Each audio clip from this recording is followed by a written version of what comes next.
नमस्कार दोस्तों, स्वागत है एक बार फिर से आप लोगों को समीर पाठशाला में। आज के इस लेक्चर में हम लोग जॉन मिल्टन के द्वारा लिखा गया एक वर्क पैराडाइज रीगेन्ड को समझेंगे। पैराडाइज लॉस्ट में आप लोगों को पहले ही पढ़ा चुका हूँ। पैराडाइज लॉस्ट का ये सीक्वल है और इसके हर एक पॉइंट को हम लोग कवर करेंगे, चाहे तो इसके की फैक्ट्स हैं या फिर इसके कैरेक्टर्स हैं या फिर जो इसमें 4 बुक्स लिखी गई हैं उनकी शॉर्ट समरी भी हम लोग इसी वीडियो में डिस्कस कर लेंगे। ठीक है, तो यानी कि आपका पैराडाइज रीगेन्ड जो है आज पूरी तरह से हम लोग कवर कर लेंगे। इसके बाद आपका कोई भी एग्जाम पॉइंट नहीं छूटेगा और ना ही आपका कोई क्वेश्चन छूटेगा। मैं सारे क्वेश्चंस को कवर करने की कोशिश करूंगा। इसके अलावा आप लोगों के लिए खास इन्फॉर्मेशन कि हमारा एक नया यूपी टीजीटी का इंग्लिश लिटरेचर का बैच स्टार्ट होने वाला है 20 अगस्त से।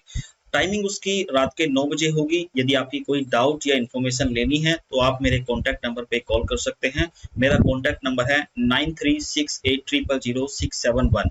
आइए समझते हैं पैराडाइज रीगेन्ड को। ठीक है, चलो आज पैराडाइज रीगेन्ड को पढ़ेंगे। पहले तो आप लोग है ना, आप कोई भी कमेंट पढ़ाई के रिलेटेड ही होना चाहिए। इधर उधर का कमेंट कोई नहीं करेगा, वरना आप दूसरा रूप देखेंगे आत्मा का। नहीं, वीडियो बिल्कुल सही चल रही है, कहीं नहीं रुकी। देखो, रीगेन्ड का मतलब क्या होता है। जब आपका फोन में रिचार्ज खत्म हो जाता है, जब आपके फोन में क्या खत्म हो जाता है, रिचार्ज खत्म हो जाता है, तो आप लोग क्या कराते हैं उसको, मतलब रिचार्ज कराते हैं ना। जैसे पेन में हम लोग पहले रिफिल होता था, रिफिल का मतलब जो दोबारा से भरा जा सके, तो यहाँ पर री लगा हुआ है। गेन्ड यानी कि there is something which we are going to get again, है ना। वीडियो सही चल रही है ना रश्मि, वीडियो सही चल रही है, कोई दिक्कत नहीं है, वरना बच्चों का कमेंट आ जाता। चलो, पैराडाइज रीगेन्ड को आज हम लोग डिस्कस करेंगे। पैराडाइज रीगेन्ड के बारे में अब पहले मुझे ये बताओ, शुरू करने से पहले क्या क्या आप जानते हो, क्या क्या आप जानते हो कि मतलब पैराडाइज रीगेन्ड के बारे में आप क्या जानते हो, प्लीज टेल मी। और ये तो आप लोग अच्छी तरह से जानते होंगे कि पैराडाइज रीगेन्ड जो है 1671 में आई थी, है ना। और इसके अलावा क्या जानते हो, प्लीज कमेंट करो अब। तो अगर आप कमेंट करोगे, देखो कमेंट करने से क्या होता है कि किसी किसी बच्चे की बातों से कुछ ना कुछ नया सीखने के लिए मिलता है। मैं ऑलवेज कोशिश करता हूँ कि भाई paradise regained started in 1668, written and published in इतना Milton's favourite book 4 books. Okay, दो चीजें सही हैं, एक चीज गलत है।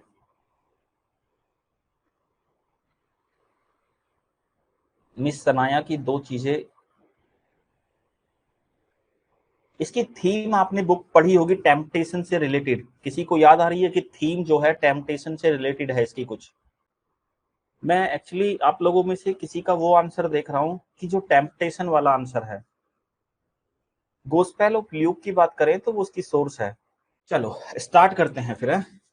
अब समझना स्टार्ट करो। जो आपको नॉलेज थी वो बहुत लिमिटेड है, और अब हम शुरू करते हैं इसको समझना। देखो, सबसे पहले आप एक वर्ड के बारे में जान लो।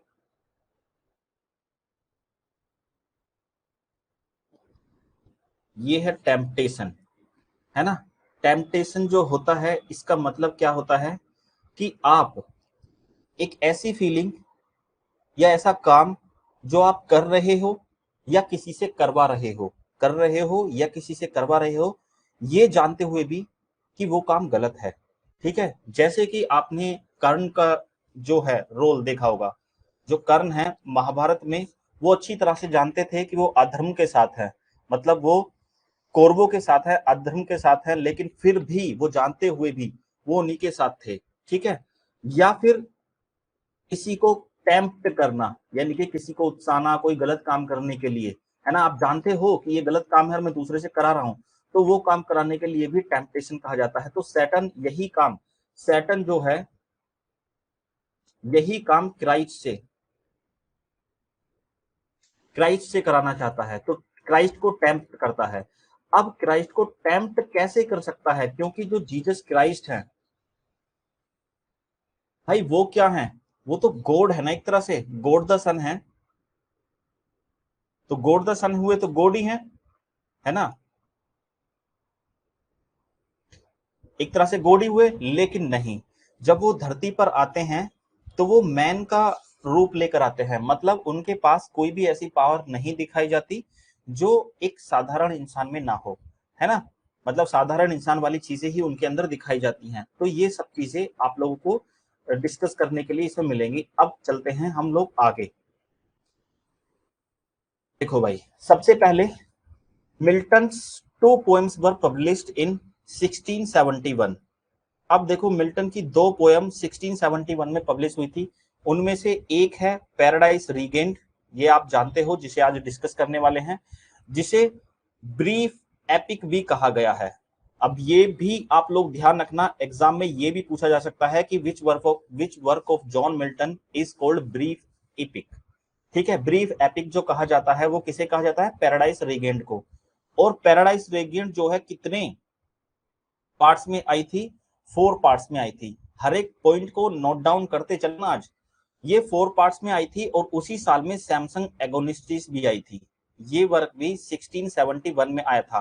तो you need to remember 2 works which came in 1671। The first one is paradise और रीगेंड, या फिर आप सैमसंग एगोनिस्ट को पहले लिखोगे और उसके बाद पैराडाइज रीगेंड को रखोगे। अब जो सैमसंग एगोनिस्टिस था, ये क्या था? एक ड्रामेटिक पोएम थी जिसे स्टेज पे परफॉर्म करने के लिए नहीं लिखा गया था, ठीक है, और ये सिर्फ रीड करने के लिए लिखी गई थी। ठीक है भाई, तो ये 2 वर्क आए थे।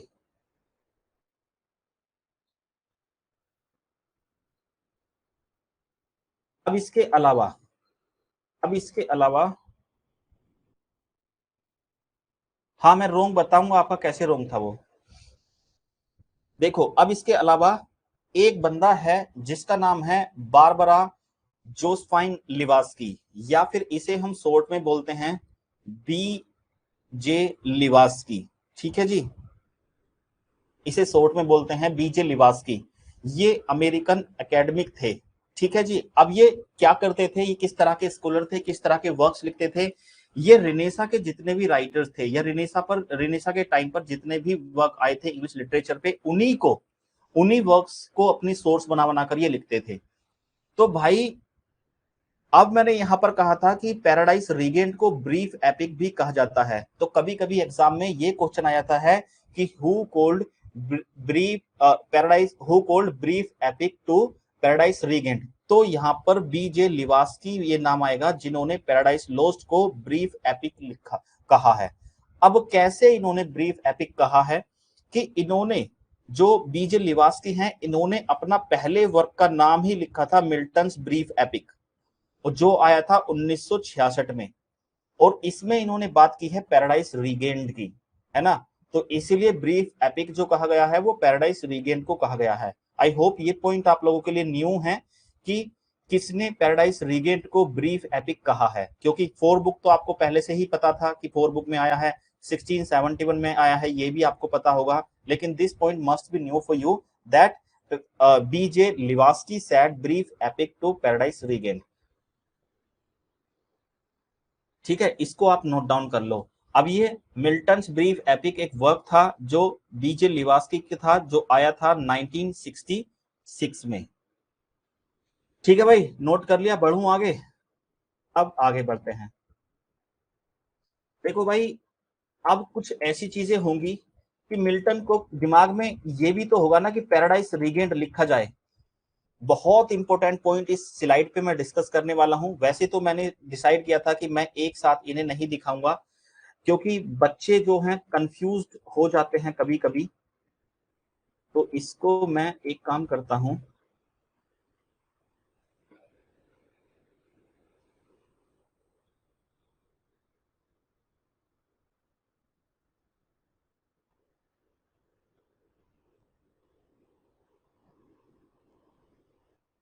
ये बताओ, अगर आप इसका आंसर कर देते हो तो बहुत अच्छा है। Where did John Milton get an idea to write paradise lost?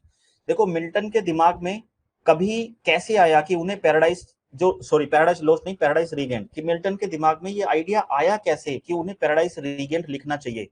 क्या किसी के पास इस बात का जवाब है? ठीक है, चलो कोई बात नहीं है, हो सकता है ये पॉइंट भी न्यू हो आपके लिए। तो मैं आपको बता देता हूं कि मिल्टन ने पैराडाइज लोस्ट जो है क्यों लिखने की कोशिश की। Was there any reason? क्या कोई रीजन था? तो अब देखते हैं इसके रीजन के पीछे। भाई वीडियो सही चल रहा है ना? आवाज वगैरह सब कुछ क्लियर है? एक बच्चा कमेंट करके बता दो, बस एक बच्चा बता दो कोई भी।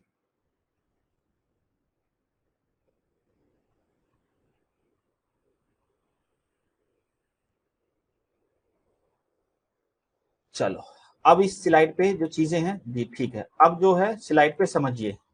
देखो, जॉन मिल्टन ने पैराडाइज रीगेंट को लिखने का आइडिया कहां से आया? सबसे पहले जो ये अंडरलाइन शब्द है, थॉमस एल्वुड, इस नाम को आप लोग आज के बाद कभी नहीं भूलेंगे। ध्यान रखना, बहुत इंपॉर्टेंट चीज है। जॉन मिल्टन ने अपनी जो पैराडाइज की मैन्यूस्क्रिप्ट थी, पैराडाइज देखो समझते रहना, जो जो मैं लिख रहा हूं इसको पढ़ने की कोशिश मत करना, ये तो मैं समझाऊंगा ही। अगर ये पढ़ने की कोशिश करोगे, एडवांस चलने की कोशिश करोगे, तो सारा जो मैं समझा रहा हूं वो आधा ही दिमाग में आएगा। पढ़ाऊंगा तो मैं हूं ही, बाद में एक बार रीड कर लेना। जो पैराडाइज लोस्ट लिखा था जॉन मिल्टन ने, विच केम इन 1667, अब इसकी मैन्यूस्क्रिप्ट को पढ़ने के लिए किसको दिया था इन्होंने? थॉमस एल्वुड, एल्वुड को दिया था भाई। ये बंदा था क्या था? एक क्वैकर था। अब देखो क्वैकर का मतलब यहां पर क्या है? क्वैकर का मतलब होता है एक ऐसा पर्सन जो रिलीजियस काम करता हो। जैसे मान लो कोई धर्म से जुड़ा हुआ इंसान है, धर्म से जुड़ा हुआ इंसान है, और वो जो समाज है उसमें हमेशा पीस चाहता है, मतलब शांति चाहता है, और उसको स्थापित करने के लिए कंटिन्यूअसली वो वर्क करता रहता है। मतलब उसको कोई ना कोई ऐसा वर्क दिया जाता है कि समाज में लोग अपने रास्ते से ना भटके, लोग किसी को दुख ना पहुंचाएं, है ना, अपने फायदे के लिए किसी दूसरे को नुकसान ना पहुंचाए, तो ऐसे बंदे को क्वैकर कहा जाता था। ठीक है। अब ये देखो, थॉमस एल्वुड जो हैं भाई, ये ऐसे बंदे थे जिनको, ये रिलीजियस पर्सन थे। आपको पता है पैराडाइज लॉस्ट जो है बिब्लिकल थीम पे है, तो रिलीजियस तो होगी ही। तो इन्होंने, जॉन मिल्टन ने अपनी मैन्यूस्क्रिप्ट को पढ़ने के लिए किसे दिया? थॉमस एल्वुड को दिया भाई। इन बंदे को दिया, थॉमस एल्वुड को। अब ये पहले ही रिलीजियस बंदे थे, तो इन्हें काफी नॉलेज थी, तो इन्होंने अच्छी तरह से पैराडाइज लॉस्ट को एग्जामिन किया, बहुत अच्छी तरह से एग्जामिन किया पैराडाइज लॉस्ट को। अब एग्जामिन करने के बाद इन्होंने, थॉमस एल्वुड ने, इस कमेंट को नोट कर लेना भाई, ये जरूर नोट कर लेना भाई इसको। ये एक कोट कहा है कि thou hast said much here of paradise lost, but what hast thou to say of paradise found, कि तुमने पैराडाइज लोस्ट को जब लिखा, मिल्टन को ये बताया फीडबैक के रूप में, क्योंकि मैन्यूस्क्रिप्ट दी एग्जामिन करने के लिए, मतलब एनालाइज करने के लिए इन्होंने मैन्यूस्क्रिप्ट किसे दी? थॉमस एल्वुड को दी, जॉन मिल्टन ने। तो उन्होंने उसको एनालाइज करने के लिए बताया कि तुमने, दाव का मतलब क्या है यहां पर? यू है, और हैस्ट का मतलब है, ओल्ड इंग्लिश के वर्ड है ये, हैव। ठीक है।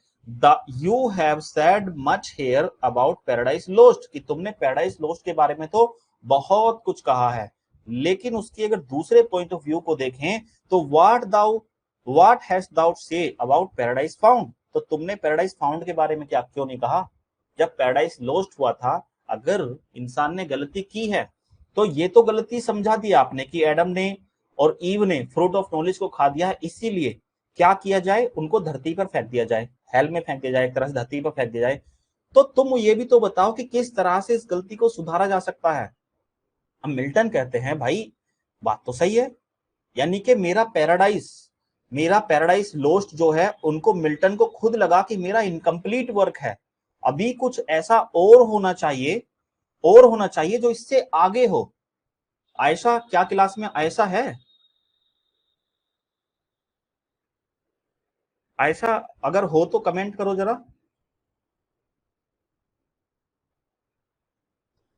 देखिए, एक लड़की है आयशा, उसने एक चीज बोली थी, मैं कहता हूं ना कि आपके क्वेश्चन एक नहीं दो चार चीजों को सोल्व करने की कोशिश करते हैं।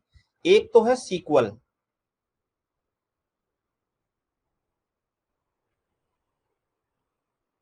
और एक है एडिशन। अब यहां पर अच्छे समझ में आएगा, ये आयशा ने ही पूछा था। तो सीक्वल जो चीज होती है, यानी कि पैराडाइज लोस्ट मिल्टन को इनकम्प्लीट लगी, इसलिए उन्होंने सीक्वल लिखा। इसके आगे की चीजें यानी कि पैराडाइज लॉस्ट के बारे में तो उन्होंने हमें बता दिया पैराडाइज लॉस्ट के बारे में, तो अब वो पैराडाइज फाउंड के बारे में बताएंगे। इसीलिए पैराडाइज लॉस्ट, पैराडाइज रीगेन्ड को सीक्वल ऑफ पैराडाइज लॉस्ट कहा जाता है। एडिशन तो वो चीज होती है कोई उसमें ही ऐड कर दिया, लेकिन मिल्टन ने तो पैराडाइज लॉस्ट के बाद में पैराडाइज रीगेन्ड कैसे करना है, पैराडाइज फाउंड कैसे करना है, इसीलिए इसे सीक्वल कहा जाता है। ठीक है, तो समझ में आया ये चीज। तो आपके क्वेश्चन आपके स्टडी के करने के तरीके को और ज्यादा क्लियर करते हैं। इसलिए मैं कहता हूं कि पढ़ाई से रिलेटेड कुछ भी क्वेश्चन हो आपका, प्लीज मुझसे पूछ लिया करो। ठीक है, प्लीज मुझसे पूछ लिया करो, मैं उसको आज नहीं तो कल बहुत अच्छे से समझाऊंगा, क्योंकि अब आपको ये सीक्वल चीज जो है बिल्कुल अच्छे समझ में आ रही होगी कि मिल्टन ने पैराडाइज लॉस्ट के अंदर तो पैराडाइज लॉस्ट के बारे में बता दिया, लेकिन फाउंड के बारे में नहीं बताया, इसीलिए उन्हें पैराडाइज रीगेन्ड लिखने की जरूरत पड़ी, which is called the sequel of paradise lost. ठीक है, अब देखो इसको थॉमस एलवुड के कमेंट को आप लोग नोट डाउन कर लो, बहुत नहीं बहुत ज्यादा इंपॉर्टेंट है। शायद किसी किताब में ये आपको ना मिले कि थॉमस एलवुड ही एक ऐसे बंदे थे जिन्होंने इन्हें बताया था कि आपने ये पैराडाइज लॉस्ट तो बता दिया, पैराडाइज फाउंड के बारे में कुछ नहीं बताया, इसीलिए मिल्टन ने पैराडाइज रीगेन्ड को लिखा है। ठीक है, नोट डाउन इसे कर लो। चलो आगे बढ़ते हैं। अब मिल्टन ने बिल्कुल इस बात को एक्सेप्ट किया, मिल्टन ने एक्सेप्ट किया इस बात को कि हाँ थॉमस एलवुड बिल्कुल सही कह रहे हैं कि मैंने पैराडाइज लॉस्ट के अंदर पैराडाइज लॉस्ट के बारे में बता दिया, फॉल ऑफ मैन के बारे में बता दिया, और उन्होंने पैराडाइज को कैसे लॉस्ट किया ये बता दिया, लेकिन मैंने उसको पाने का तरीका नहीं बताया। तो मिल्टन ने ये चीज एक्सेप्ट की और उन्होंने थॉमस एलवुड के कहने पर उन्होंने क्या किया, उन्होंने डिसाइड किया कि वो पैराडाइज रीगेन्ड लिखेंगे। अब सनाया के क्वेश्चन पे आ जाते हैं। सनाया ने कहा था कि पैराडाइज रीगेन्ड जो है 1668 में स्टार्ट हुई थी लिखना, लेकिन मैं इसे कहूंगा कि ये गलत है आपका, ये गलत है कि जब 1667 में पैराडाइज रीगेन्ड को, पैराडाइज लॉस्ट को एनालाइज करने के लिए भेज दिया गया था किसके पास, थॉमस एलवुड के, तो उन्होंने इसे रीड कर 1667 में ही ये चीज क्या कर दी थी, ये चीज बता दी थी कि भाई तुमने ये एक तरह से पैराडाइज लॉस्ट के बारे में तो डिस्कस किया है, लेकिन पैराडाइज रीगेन्ड के बारे में डिस्कस नहीं किया है। तो मिल्टन ने यहां पर डिसाइड किया था, कब किया था, 1667 में मिल्टन ने 67 में ही डिसाइड कर लिया था कि पैराडाइज लॉस्ट के बाद मैं पैराडाइज रीगेन्ड को लिखूंगा। तो भाई इसीलिए स्टार्टेड इसका हम 1668 मानते हैं। ठीक है जी, तो यानी कि पैराडाइज रीगेन्ड जो है, पैराडाइज रीगेन्ड की स्टार्ट जो मानेंगे हम 68 ना मानकर इसका 1667 पैराडाइज रीगेन्ड का स्टार्ट मानेंगे, स्टार्टेड राइटिंग 1667, और इसकी कंप्लीशन ईयर जो मानेंगे वो हम लोग 1670 मानेंगे। ठीक है, अब इन्होंने फिर से वही काम किया कि इसमें अपनी गलतियों को रेक्टिफाई करने की, मतलब चीजों को रेक्टिफाई करने की कोशिश किया कि कुछ गलत है तो उसको ठीक किया इन्होंने, उसको समय लग गया थोड़ा सा, तो इसे 1661 में पब्लिश करा दिया गया। ठीक है जी, मिल गया जी सनाया जी आपके क्वेश्चन का आंसर। ठीक है, अब इसके लिए पैराडाइज रीगेन्ड लिखने के लिए कोई ना कोई तो सोर्स चाहिए ना भाई। ठीक है, हमने पैराडाइज लॉस्ट लिख दिया और उसके लिए कोई सोर्स नहीं थी, तो पैराडाइज रीगेन्ड लिखने के लिए इन्हें और सोर्स चाहिए, है ना। तो इन्होंने क्या किया, गॉस्पेल ऑफ ल्यूक को सोर्स बनाया। ठीक है भाई, ये इसको सोर्स बनाया जिसमें बात की गई है जीसस क्राइस्ट के, गॉस्पेल ऑफ ल्यूक के अंदर बात की गई है जीसस क्राइस्ट के रीबर्थ के बारे में। ठीक है, डेथ के बारे में बात की गई है, ओरिजिन के बारे में बात की गई है, बर्थ के बारे में बात की गई है ना जी, जीसस क्राइस्ट के बर्थ के बारे में बात की गई है। इसके अलावा एक दूसरा वर्क है यहाँ पर, the book of job. The book of job भी एक वर्क है। अब इस वर्क का क्या नाम है, वर्क का जो सेंट्रल कैरेक्टर है वो है जॉब नाम का बंदा। ठीक है जी, जॉब नाम का बंदा है और उसकी सफरिंग्स को दिखाया गया है, उसकी सफरिंग्स को दिखाया गया है। अब एक चीज आप ध्यान से समझना कि पैराडाइज रीगेन्ड जो है, पैराडाइज रीगेंट में उसमें जीसस क्राइस्ट जो हैं, ठीक है, जीसस क्राइस्ट जो है धरती पर आते हैं और उनमें सारी ऐसी क्वालिटी होती हैं जो एक मैन के अंदर होती हैं। तो जब भगवान के पास से वो आते हैं तो भगवान उनसे कहते हैं कि भाई तुम धरती पर जा रहे हो तो तुम लोगों को सैक्रिफाइस करना सिखाओगे, सफरिंग्स के बारे में सिखाओगे, है ना। तो देखो, अगर जीसस क्राइस्ट भगवान होने के बावजूद भी उन्हें सूली पर लटका दिया गया तो उन्होंने क्या दिखाया, सैक्रिफाइस दिखाया, है ना, सैक्रिफाइस दिखाया। तो उन्होंने द बुक ऑफ जॉब से जो लिया है, जॉब के कैरेक्टर को इसलिए दिखाया है क्योंकि उन्होंने उनकी सफरिंग्स को दिखाई हैं। तो पैराडाइज लोस्ट के अंदर जो सफरिंग्स दिखाई हैं वो किसको लेकर दिखाई हैं, वो जॉब को लेकर दिखाई हैं, ठीक है। तो ये हो गई इसकी मेन सोर्सेज, दो सोर्सेज हैं इसकी, द गॉस्पेल ऑफ ल्यूक पहली सोर्स और जो दूसरी है द बुक ऑफ जॉब है, ठीक है। ये दोनों मेजर सोर्स हैं, इसकी मेजर सोर्स हैं, और भी सोर्स हो सकती हैं लेकिन these two are the major source. अब बात करते हैं आगे, ठीक है, अब बात करते हैं आगे कि मिल्टन के बारे में ये माना जाता है कि पैराडाइज रीगेंट को इन्होंने, जो मैंने आपको बता दिया कि 67 में ये स्टार्ट हुआ था, कंप्लीट हुआ था 70 में, 1670 में, उसके बाद एनालाइज किया और 71 में इसको पब्लिश करा दिया। तो अभी तक मिल्टन ने पूरा अपना माइंड मैप बना लिया है कि भाई पैराडाइज रीगेंट को मैं लिख रहा हूं और उसको लिखते समय मुझे क्या क्या चीजें सोर्स बनानी है, क्या क्या चीजें सोर्स बनानी है, ठीक है जी। अभी तक चीजें क्लियर हैं, चीजें क्लियर हैं, बढ़ूं आगे भाई, बताओ जरा चीजें क्लियर हैं। अब बात करते हैं आगे भाई, देखो अब आती है बात मिल्टन के पैराडाइज रीगेंट के लिखने की। तो मिल्टन ने पैराडाइज रीगेंट को कंपोज यानी कि करना स्टार्ट कर दिया।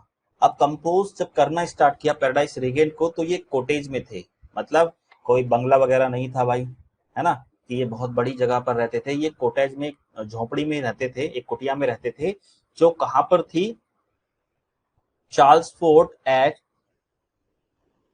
चार्ल्स फोंट सेंट गिल्स में ये कुटिया थी इनकी, ठीक है।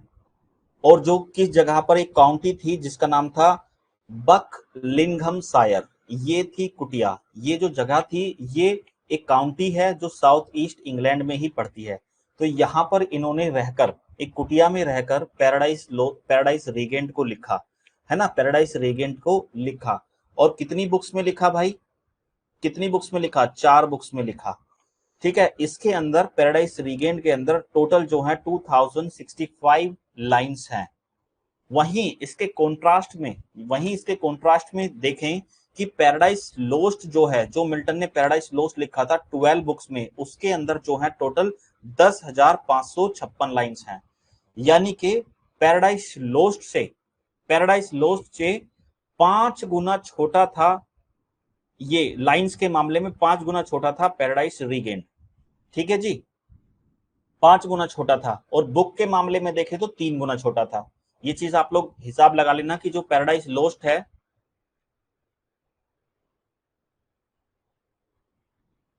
वो कितनी बुक्स में आई, 12 बुक में आई। और पैराडाइज रीगेंट जो है आप लोगों की, ये जो है पैराडाइज रीगेंट वो आपकी 4 बुक में आई। तो अगर बुक्स के मामले में देखें तो पैराडाइज लोस्ट 3 गुना बड़ा है और लाइंस के मामले में देखें तो 5 गुना बड़ा है, छोटा है, ठीक है, पैराडाइज रीगेंट। अब बात करते हैं it was written in blank verse. देखिए ब्लैंक वर्स पैराडाइज लोस्ट के अंदर भी मिल्टन ने ब्लैंक वर्स का इस्तेमाल किया था, पैराडाइज लोस्ट के अंदर मिल्टन ने ब्लैंक वर्स का इस्तेमाल किया था, उसी थीम पर, सॉरी उसी फॉर्म को, जो लिटरेरी फॉर्म है यानी कि ब्लैंक वर्स में ही मिल्टन ने पैराडाइज रीगेंट को भी लिखा, है ना। ये चीज ध्यान रखना कि पैराडाइज रीगेंट को भी मिल्टन ने ब्लैंक वर्स में ही लिखा है। चलो आगे बढ़ते हैं।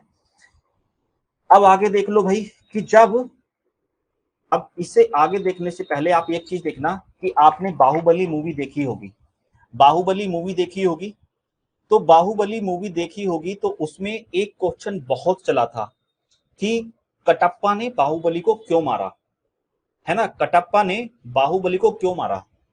तो पहला पार्ट बहुत ज्यादा फेमस हुआ, पहला पार्ट बहुत ज्यादा फेमस हुआ।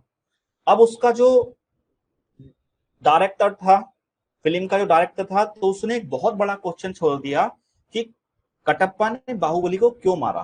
तो अब लोगों को ये लगने लगा कि जब सेकंड पार्ट आएगा बाहुबली का तो उन्हें सेकंड पार्ट में ज्यादा पॉपुलरिटी मिलेगी, जबकि बाहुबली का पहला पार्ट इतना पॉपुलर हुआ जितना दूसरा पॉपुलर नहीं हो पाया। लेकिन उसका प्रोड्यूसर जो था उसको लग रहा था कि मैं एक बड़ा क्वेश्चन छोड़ दूंगा कि कटप्पा ने बाहुबली को क्यों मारा, जिसकी वजह से मेरा दूसरा पार्ट पहले पार्ट को पीछे छोड़ देगा।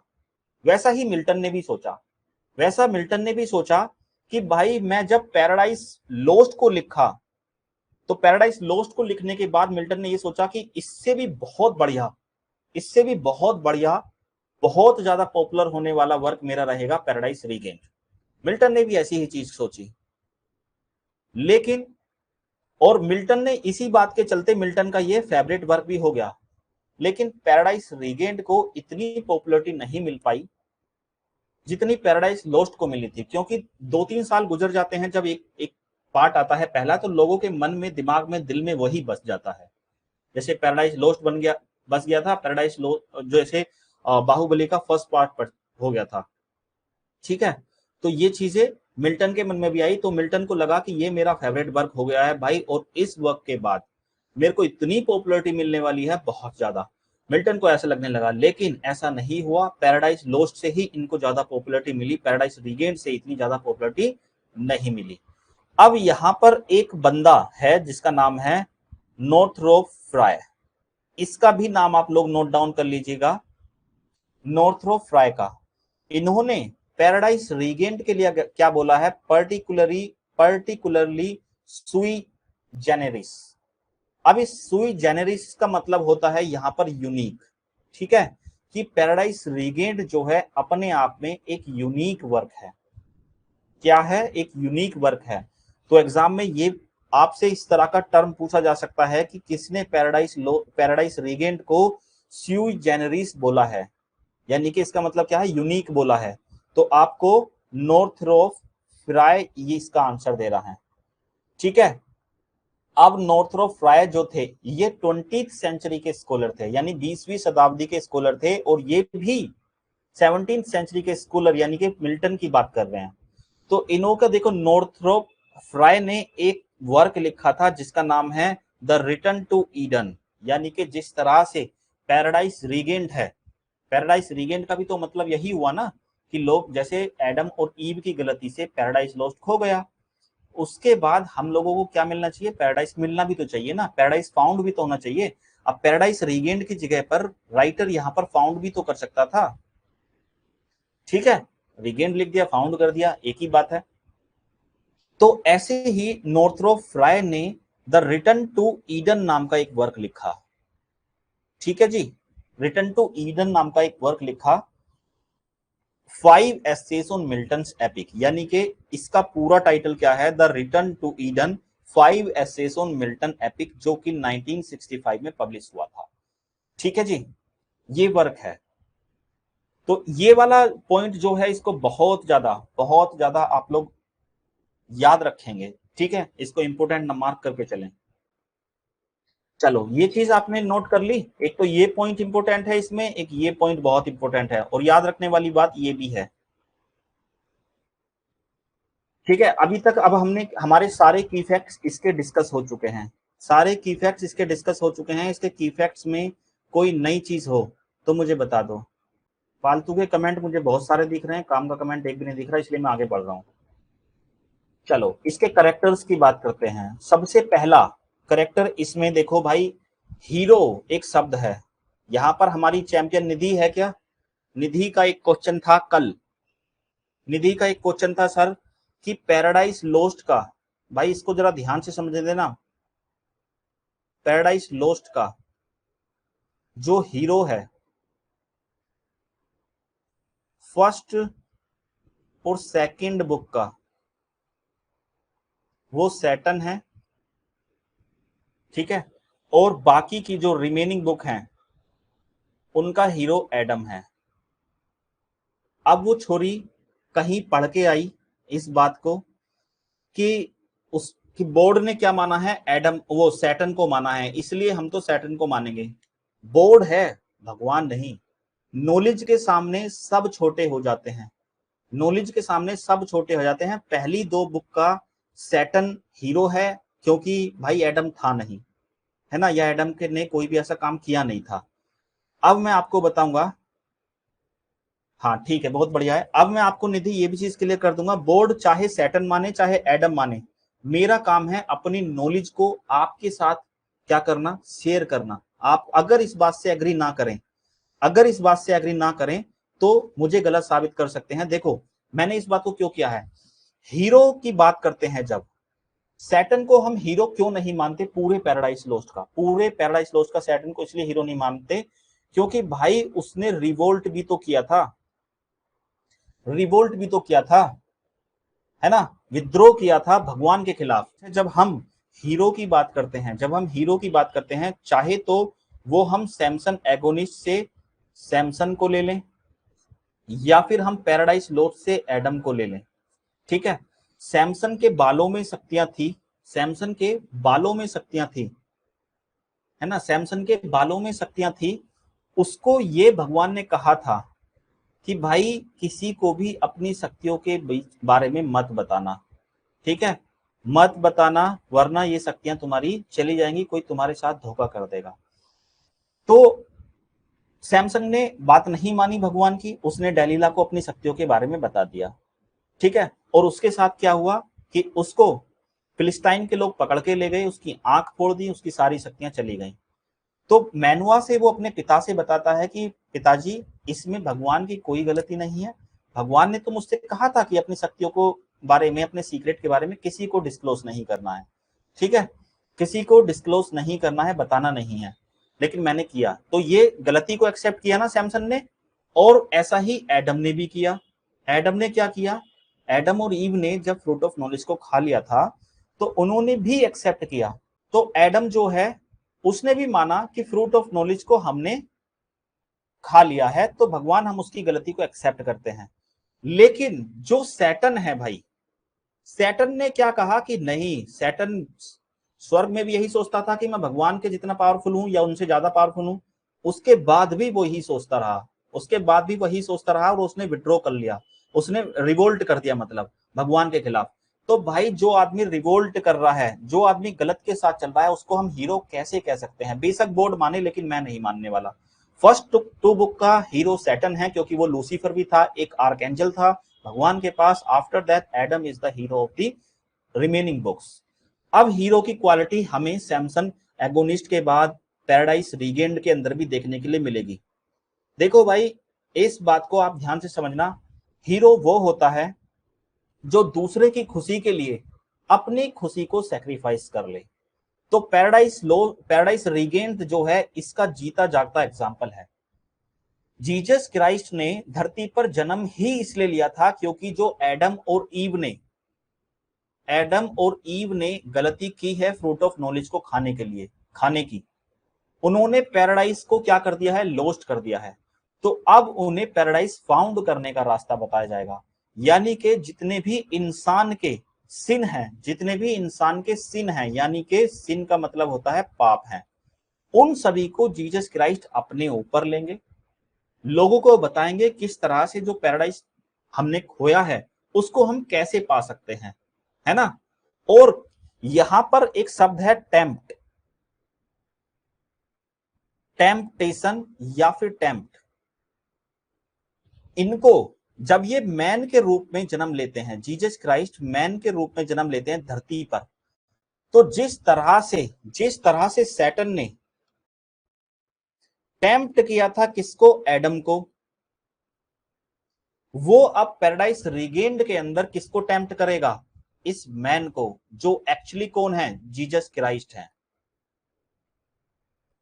ठीक है। तो सैटर्न को ऐसा लगता है कि जिस तरह से उसने एडम को क्या किया था, टेम्प्ट किया था, उसने फ्रूट ऑफ नॉलेज को खाने के लिए कर दिया था एडम और ईव को, ऐसे ही वो जीसस क्राइस्ट धरती पर आ रहे हैं, तो वो एक मकसद से आ रहे हैं कि वो लोगों को बताएंगे कि किस तरह से हमें पैराडाइज को फिर से पाना है, रीगेन्ड करना है।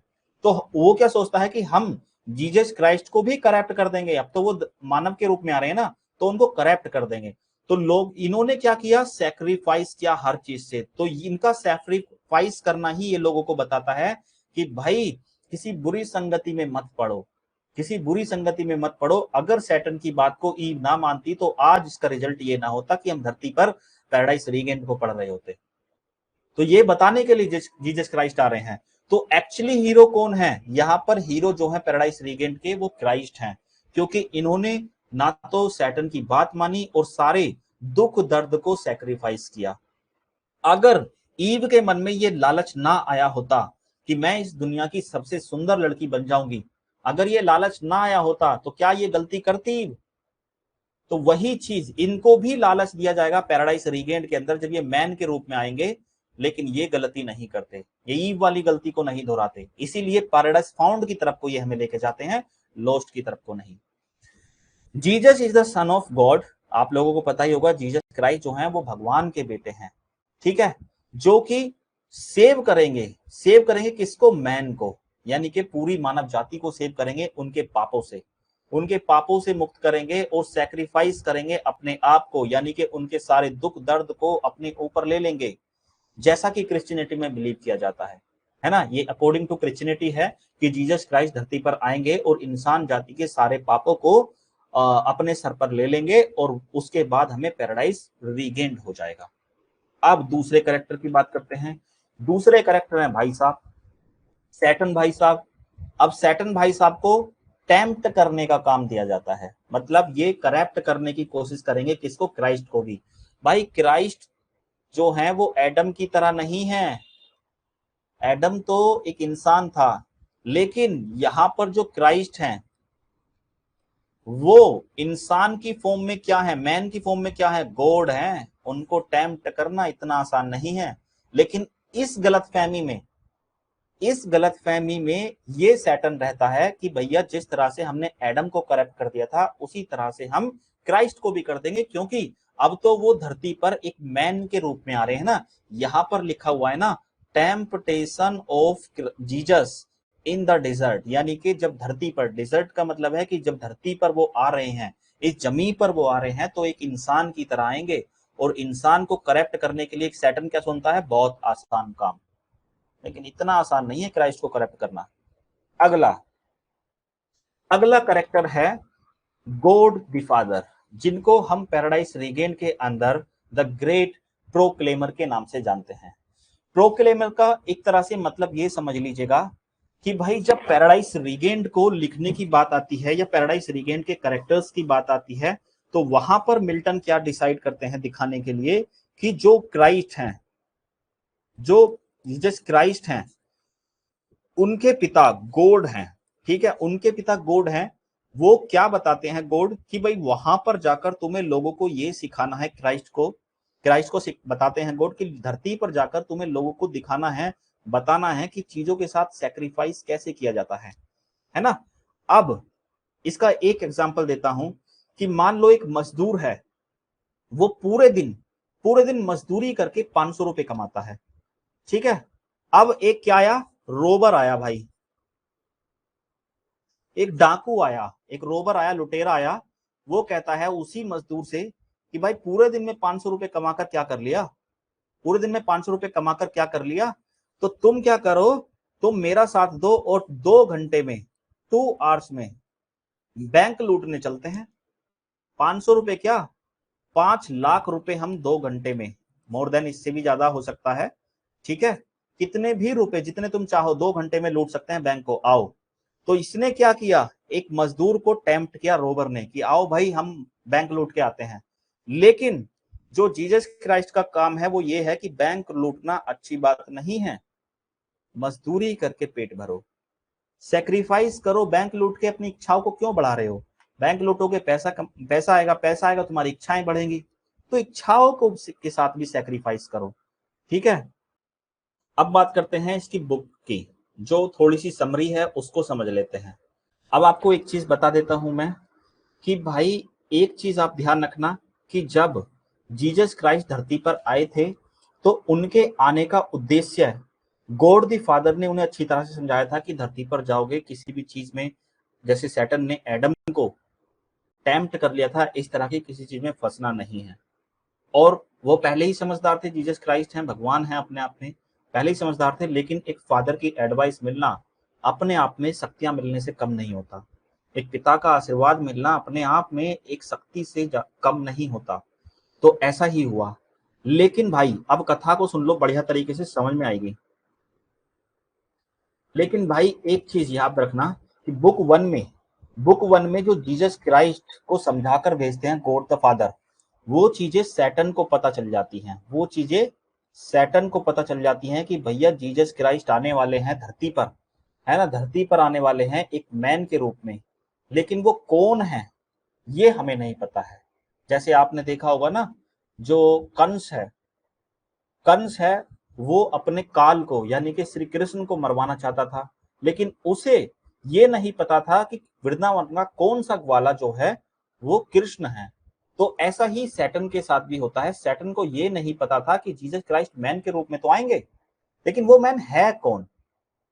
ठीक है, यानी कि यहाँ पर जीसस क्राइस्ट का इस कहानी की बुक वन को हम डिस्कस कर रहे हैं पहले, कि देखो बुक वन में जो होता है जीसस क्राइस्ट का जन्म हो गया, यानी कि यहाँ पर लिखा है ना Jesus is baptized by Milton, कि मिल्टन ने जीसस क्राइस्ट को क्या किया, जन्म दिखा दिया कि धरती पर उन्होंने जन्म लिया है। और एक चीज बता देता हूं कि पैराडाइज रीगेंड भी, जैसा पैराडाइज रीगेंड लोस्ट लिखने के लिए इन्होंने स्पिरिट का या फिर म्यूज का आह्वान किया था, उसी तरह से इन्होंने पैराडाइज रीगेंड को लिखने के लिए भी स्पिरिट का क्या किया था, आह्वान किया था कि आओ मुझे इसे लिखने में मदद करो। ठीक है, अब धरती पर जन्म किसका हो गया है, जीसस क्राइस्ट का जन्म हो चुका है। जीसस क्राइस्ट का जन्म हो चुका है, और ये बात किसको पता है, सैटन को अच्छी तरह से पता है। अब सैटन क्या है भैया, मैनेजर हैं, यानी कि डेविल्स के सबसे बड़े हैं, आका हैं, अपने आप में मैनेजर हैं। उन्होंने क्या किया, एक मीटिंग बुलवाई और सारे डेमंस को बुलवा लिया कि आ जाओ भाई मीटिंग करते हैं। और भगवान की क्रिएशन, एक बार जो भगवान के बेटे आ रहे हैं, जैसे हमने एडम को करेक्ट किया था, ऐसे ही हम जीसस क्राइस्ट को क्या करेंगे, करेक्ट करेंगे। उन्होंने एक मीटिंग बुलवाई और एक पिलोट बनाया, यानी कि षड्यंत्र रचाया, कंस्पिरेसी का पूरा प्लान तैयार किया। किसके खिलाफ किया, जीसस क्राइस्ट के खिलाफ। ठीक है, इसको एच को बड़ा बना लीजिए, क्राइस्ट है ये। अब क्या था, ये बड़ा ही कॉन्फिडेंस था, सैटन जो था उसको बड़ा ही कॉन्फिडेंस था कि हम क्राइस्ट को भी उसी तरह से आसानी से फूल बना देंगे जिस तरह से हमने एडम को फूल बनाया था। मीटिंग में ये सब कुछ डिस्कस होता है। ठीक है भाई, इनको करेक्ट करने की बात जो है चलती रहती है। अब मैंने बताया था कि जीसस क्राइस्ट जब धरती पर आएंगे तो वो सैक्रिफाइस करने की चीज करेंगे, है ना, सैक्रिफाइस करने वाली बात करेंगे। जब धरती पर बच्चे का जन्म होता है, मैंने को तो अस्पताल का ही पता है, जब नॉर्मल डिलीवरी होती है उसका नहीं पता। जब हॉस्पिटल में बच्चे का जन्म होता है तो नर्स वगैरह आती हैं और वो या तो कॉटन से या फिर निप्पल से दूध पिलाकर चली जाती हैं, यानी कि वो बच्चे को खाना पीना सिखाना स्टार्ट कर देती हैं पहले से ही, है ना। तो बच्चे की नीड क्या होती है, दूध स्टार्टिंग में। तो भाई यानी कि इंसान को जीवित रहने के लिए खाना तो चाहिए ही चाहिए। ठीक है, अब यही चीज क्राइस्ट के लिए होती है फॉलो। यहां पर देखो, जब क्राइस्ट आते हैं इंसान के रूप में, यानी कि मैन के रूप में आते हैं, तो सबसे पहला पार्ट क्राइस्ट यही लोगों को सिखाते हैं कि क्राइस्ट जंगल में भटकते रहते हैं और वो 40 दिन तक कुछ भी नहीं खाते, है ना, 40 दिन तक कुछ भी नहीं खाते। हम भूख, जब हमें हंगर लगती है,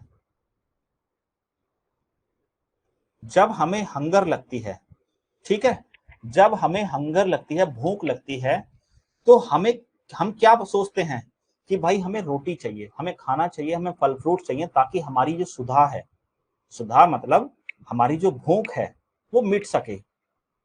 तो इन्होंने लोगों को सिखाया कि जब हम अपने आप को फील कराते हैं कि हमें भूख लग रही है, तभी ये भूख और तेज होती है और खाने की इच्छा बढ़ती जाती है। अब एक चीज देखो भाई, जब किसी फीमेल के साथ फिजिकल रिलेशन बनाता है, तो उसके अंदर फिजिकल रिलेशन बनाते समय एक हंगर ही तो होती है, भूख ही तो होती है, चाहे वो भूख हो और लस्ट की जो फीलिंग होती है, जो ईव के अंदर आ गई थी और एडम के अंदर भी आ गई थी, किसको खाने के बाद, फ्रूट ऑफ नॉलेज को खाने के बाद। तो ये एक भूख ही तो थी कि उन्हें लस्ट की भूख है, उन्होंने उस भूख को मिटाने के लिए फिजिकल रिलेशन बनाए, है ना। यानी कि अगर ये लस्ट वाली भूख ही ना होती अगर ये लस्ट वाली भूख ही ना होती, उनको पता ही नहीं होता कि लस्ट की जो फीलिंग है उसको शांत करने के लिए रिलेशन बनाने पड़ते हैं, फिजिकल रिलेशन बनाने पड़ते हैं, तो तब तक कोई दिक्कत नहीं थी। पता नहीं होती तो कोई दिक्कत नहीं थी, लेकिन उनको फ्रूट ऑफ नॉलेज के बाद लस्ट वाली फीलिंग आने लगी, तो उन्होंने क्या किया, फ्रूट ऑफ नॉलेज खाने के बाद लस्ट वाली फीलिंग आई, तो उन्होंने इस भूख के बाद फिजिकल रिलेशन भी बनाए। तो जब तक हमें भूख के बारे में पता ही ना हो तब तक कोई भूख हमें मार नहीं सकती है। तो ऐसा ही लोगों को दिखाया क्राइस्ट ने कि 40 दिन तक आदमी भूखा रह सकता है, तो इस खाने की क्या जरूरत है। पहले ही दिन से, जन्म के 2 घंटे बाद से ही तुम दूध पीना स्टार्ट कर देते हो, भूखा रहो, पहले से आदत डालो। तो वो क्या करते हैं, पोंडर करते रहते हैं, यहां से वहां भटकते रहते हैं। ठीक है, सबसे पहली चीज आकर ये सिखाई, क्राइस्ट को ये सिखाई। अब सैटर्न घूम रहे हैं क्या करने के लिए, सैटर्न घूम रहे हैं टेम्प्ट करने के लिए, यानी कि वो क्राइस्ट को जिस तरह से एडम को उन्होंने करप्ट किया था, ऐसे ही करप्ट करने के लिए घूम रहे हैं क्राइस्ट को। तो वो आते हैं जंगल में, कौन, सैटर्न महाराज। जंगल में जहां पर ये क्राइस्ट भटक रहे हैं, जीसस क्राइस्ट भटक रहे हैं 40 दिन से भूखे, तो वो कहते हैं कि भाई तुम तो क्या हो, देव्य शक्ति हो, यानी कि कंफर्म करने की कोशिश करता है, देव्य शक्ति हो, तुम तो भगवान के बेटे हो, तो तुम क्या करो कि यहाँ पे जितने भी सारे के सारे पत्थर पड़े हुए हैं उनको रोटियों में बदल दो। देखो तुम तो भूखे हो ही, मैं क्या हूं, मैं भी भूखा हूं, हम दोनों मिलकर रोटियां खाएंगे। पत्थरों को शक्ति से, अपनी जादू की शक्ति से, अपनी स्पिरिचुअल पावर से, अपनी सुपरनेचुरल शक्ति से क्या कर दो, इन स्टोन्स को ब्रेड में बदल दो, रोटियों में बदल दो। तो भाई जीसस क्राइस्ट भी तो भाई चालाक हैं, भगवान हैं, वो पहचान लेते हैं, इसको पहचान लेते हैं बहुत अच्छी तरह से कि भाई तू कौन है, सैटर्न है, तो मुझे क्या करने आया है, करप्ट करने आया है। तो वो क्या करते हैं, इस सैटर्न को फटकारते हैं कि भाग यहाँ से, मैं एक साधारण सा इंसान हूं, मैं कैसे इन स्टोन्स को ब्रेड में बदल सकता हूं, भाग यहाँ से, बोलो भाग, भगा देते हैं। ठीक है, तो पहली बुक में ये डिस्कशन होता है कि जीसस क्राइस्ट 40 दिन तक भूखे रहते हैं, तो लोगों को ये पाठ सिखाते हैं कि भूख जब तब तक हम फील नहीं करते तब तक हम पर हावी नहीं हो सकती। ये बात सच भी है। और यहाँ पर एक और चीज बताई गई है कि स्टोन्स को ब्रेड में बदलने की बात करता है कौन, सैटर्न, जीसस क्राइस्ट से, और क्राइस्ट उसको डराकर धमकाकर भगा देते हैं। ठीक है, कमेंट करने से बढ़िया है अभी सुन लो, उसके बाद आपको समझ में ज्यादा अच्छा आएगा। मैं कमेंट देखूंगा ही नहीं वैसे।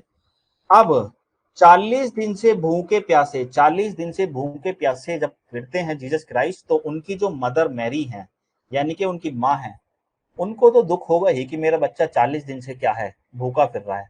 उनको एक बात याद आ जाती है, अब भाई उनको एक बात याद आ जाती है मैरी को, कि जैसा मेरा बच्चा अभी भटक रहा है ना फालतू में, ऐसा एक बार 12 साल में भी हुआ था, है ना, जब वो 12 साल के थे तब भी हुआ था। तो अब सैटर्न का जो तरीका है उनको करप्ट करने का, पहला तरीका कि वो अपनी शक्तियों को दिखाएं और स्टोन्स को किस में बदल दें, ब्रेड में बदल दें, वो हो गया फेल। अब सैटर्न आता है वापस अपने डेविल्स के पास कि भाई कोई अच्छा सा प्लॉट बनाओ, कोई कंस्पिरेसी बनाओ, षड्यंत्र बनाओ, भाई उनको क्या करना है, करप्ट करना है किसी भी तरह से। तो डेमंस सारे के सारे एक जगह बैठते हैं फिर से, और वो कहते हैं, जो एक करेक्टर है पैराडाइज लॉस्ट का बिलियल, वो कहता है कि देखो हनी ट्रैप का इस्तेमाल करो, है ना। अब हनी ट्रैप को मैं अगर लड़कियों के साथ जोड़ूंगा तो लड़कियां कहेंगे कि लड़कियों को ही गलत कहते हैं, तो मतलब किसी लड़की को भेजो और उनको करप्ट करने की कोशिश करो। तो सैटर्न इस बात के लिए रेडी नहीं होता, सैटर्न इस बात के लिए रेडी नहीं होता, कहता है कि वो सन ऑफ गॉड हैं, इस चंगुल में तो नहीं फंसेंगे, लड़कीबाजी में तो वो नहीं आएंगे भाई। लेकिन जीसस क्राइस्ट ने हंगर पे तो विक्ट्री हासिल कर ली है पूरी तरह से। अब सैटर्न क्या करता है, उनको करप्ट करने के लिए उनको ड्रीम में क्या करता है, बहुत सारे, वो सोते रहते हैं जब, बहुत सारे क्या करता है, फ्रूट्स ऑफर करता है उनके ड्रीम में जाकर, लेकिन वो उसे भी रिजेक्ट कर देते हैं।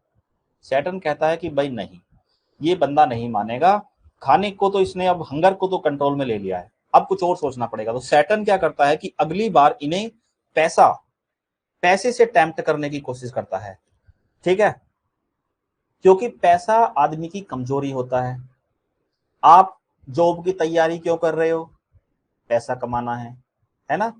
चाहते तो आप बेलदारी भी कर सकते थे, लेकिन ज्यादा पैसा कमाना है, यानी कि पैसे की भूख है। तो क्राइस्ट आपको ये दिखा रहे हैं कि पैसे की भूख को मत रखो। जीसस क्राइस्ट को फंसाने की कोशिश की सैटन ने पैसे में, तो भाई पैसे को से भी नहीं फंसे जीसस क्राइस्ट। तो बुक 2 के अंदर आपको ये पता चलेगा कि हंगर के बाद जीसस क्राइस्ट को ट्रैप्ट करने की कोशिश की गई थी पैसे से, कि भाई हम पैसे से क्या प्राप्त नहीं कर सकते हैं, तो उसमें भी क्राइस्ट नहीं फंसते। ठीक है भाई, अब आते हैं बुक 3 की तरफ। ये रही आपकी बुक 3। तो भाई इंसान हंगर के चक्कर में पड़ जाता है, चाहे तो वो खाने की भूख हो, चाहे वो लस्ट वाली भूख हो, उसके चक्कर में फंस जाता है इंसान।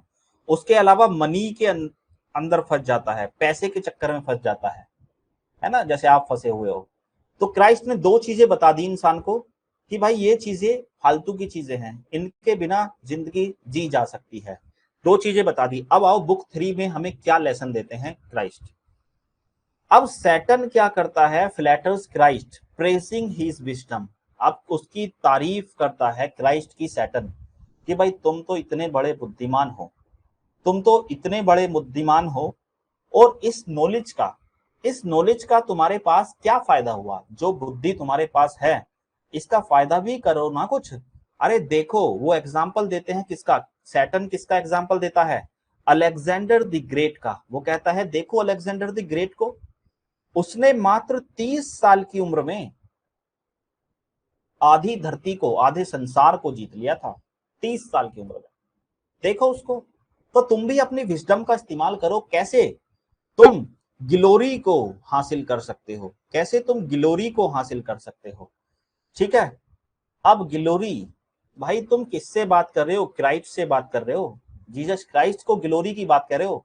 जीसस क्राइस्ट को अच्छे से पता है, ग्लोरी पाने से पहले कोई भी राजा, जिस अलेक्जेंडर की तुम बात कर रहे हो, एग्जाम्पल दे रहे हो, उसने उससे पहले क्या किया होगा? वार। अब वार में क्या होता है? सैनिकों का खून खराबा।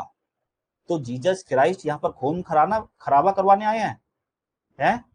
तो जीसस क्राइस्ट क्या करते हैं? रिजेक्ट करते हैं कि मुझे किसी भी तरह की ग्लोरी नहीं चाहिए, नहीं बनना मुझे राजा।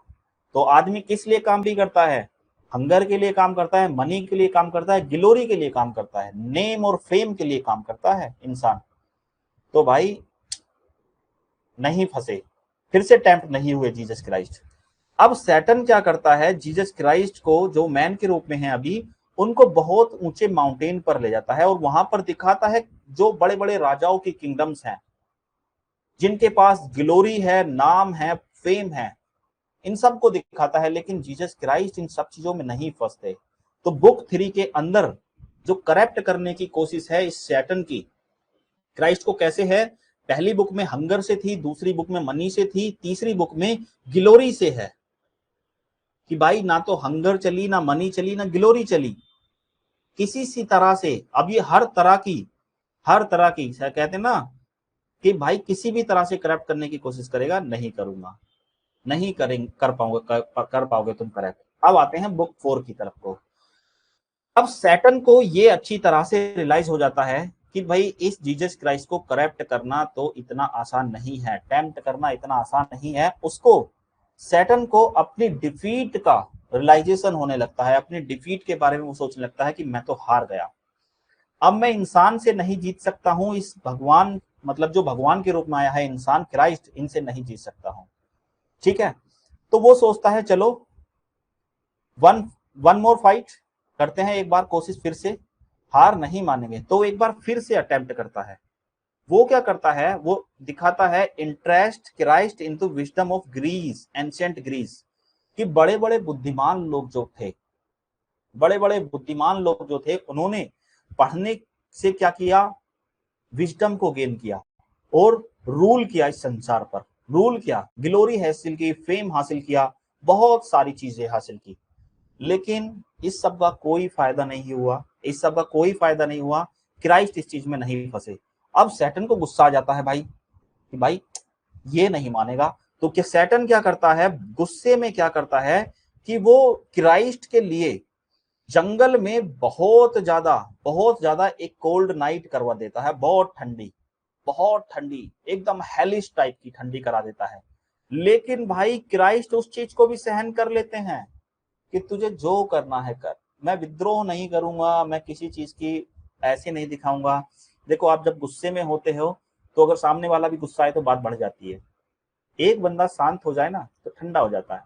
इनने इतनी सारे सितम कर लिए, इतनी सारी चीजें करने की कोशिश कर ली, टेम्प्ट करने की, करप्ट करने की कोशिश कर ली, इवन गुस्से में उनको ठंड में मरवाने की कोशिश कर रहा है, कोई फायदा नहीं हुआ। तो सैटर्न क्या हुआ, सैटर्न भाई साहब फ्रस्ट्रेट हो गया बहुत बुरी तरह से फ्रस्ट्रेट हो गया। अब जेरूसलम आपको शेक्सपियर के एक वर्क में भी मिला था देखने के लिए, ठीक है, हेनरी फोर्थ में। और जेरूसलम नाम की जगह पर ले जाने की बात करता है सैटर्न अभिनय, क्राइस्ट को जेरूसलम ले जाने की बात करता है और कहता है कि हम उस मंदिर पे चलेंगे, मतलब उस चर्च पे चलेंगे, उस चर्च पे जाकर हम क्या करेंगे, उसकी पीक पर जाकर जंप करेंगे, तुम तो भगवान हो, तुम्हें तो बचा लेंगे।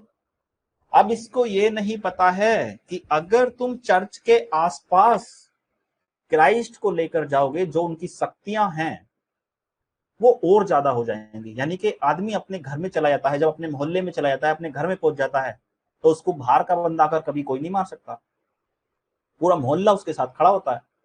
अगर हमें आके आज कोई दूसरे देश वाला मार के चला जाए तो हमारी सेना उसको धूल चटा देगी, तलबे चटा देगी हमारे, ठीक है। तो सैटर्न को ये गलती करता है सैटर्न कि वो जेरूसलम पर ले आता है, भगवान का जहां पर घर है, तो भाई वहां से तो उनको कुदाने की कोशिश कर रहा है। तो सैटर्न से कहते हैं अब तू निकल ले, अब तेरी मौत, अगर हम दोनों वहां से कूदे तो तू ही मरेगा। तो सैटर्न भी और वो भी दोनों वहां से कूद जाते हैं। लेकिन जो उनकी एंजल्स हैं, जीसस क्राइस्ट की एंजल्स हैं, जो उनको सपोर्ट कर रही थी, उनके घर यानी जेरूसलम के आसपास थी, वो सब उनको बचा लेती हैं। और सैटर्न भाई साहब धड़ाम हो जाते हैं, गिर जाते हैं और भाग जाते हैं, दूर चले जाते हैं, वापस नहीं आते। तो अब ये अपनी माता जीसस क्राइस्ट जो हैं, ये अपनी माता मदर मैरी के पास वापस लौट आते हैं। यानी कि इस तरह से पैराडाइज, जैसे यहाँ पर दिखाया ना कि मदर मैरी के पास वो वापस लौट आए, तो ऐसे ही इंसान को पैराडाइज रीगेन्ड हुआ अगर वो इन सारी चीजों से, यानी कि लस्ट से, मनी से, ग्लोरी से, नेम से, फेम से मुक्त हो जाएगा, तो उसको पैराडाइज की प्राप्ति होगी, है ना, मोक्ष प्राप्त होगा। चलिए ठीक है भाई, बाय बाय, जय हिंद।